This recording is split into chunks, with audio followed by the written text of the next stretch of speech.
Welcome to the programme. The battle for control of Afghanistan's Panjshir Valley is showing no sign of easing, with Taliban and resistance fighters both claiming they have the upper hand.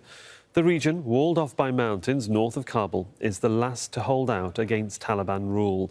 There are reports of more fierce fighting between the National Resistance Front, made up of militias and former Afghan security force members, and Taliban forces. Both sides claim they've inflicted heavy losses on each other. A top US general has warned the conflict could lead to civil war. Let's get the very latest now from Charles Stratford, who's in Kabul on this. And we do start with that update that we need on the situation in the Panjshir Valley. A very fluid situation at the moment between the two sides. That's right, so yes, claims and counterclaims by the two sides. We understand there's been heavy fighting in the last 24 hours. We spoke to people who were inside the valley yesterday. They said there'd been a lot of shelling, a lot of panic. The Taliban desperate to basically try and keep seemingly people away as well. The security situation there seemingly deteriorating. Massive concerns for what is understood to be between 150 to 200,000 people in the valley, mainly ethnic Tajiks. We understand, according to an Italian medical organisation, that they have been treating casualties inside the valley as well. The Taliban say, or had said this morning, that they'd taken control of 4 of the 7 districts.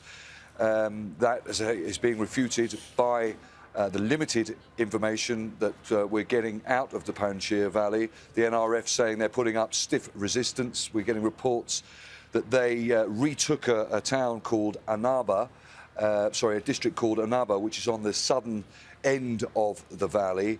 They said that they're reporting that they blew up a bridge to try and halt a Taliban advance.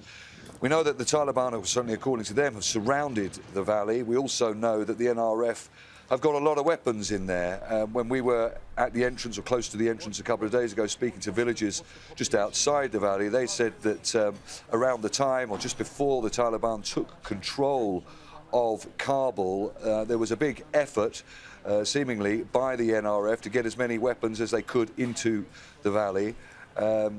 They say that they've been preparing for this sort of fight for a long time, for years, so it's believed there are serious amounts of weapons in there, but of course they are hugely outnumbered.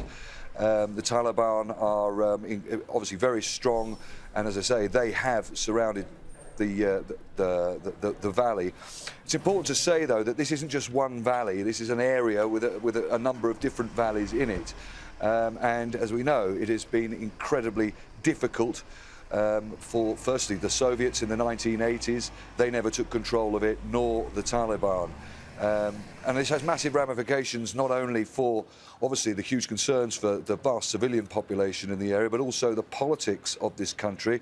The Taliban have been saying for the last, well, more than a week now, that they're at the point of announcing the formation of a new government, a government that they say is going to be inclusive of all ethnic minorities. Well, the Tajiks represent about a quarter of the population of this country. So some analysts are saying that they say it's inconceivable that the Taliban could come out and announce a new inclusive government with this ongoing conflict with that Tajik area, the Panjshir Valley. So, yeah, there are huge questions about the safety of thousands of people and the political stability of the country in general.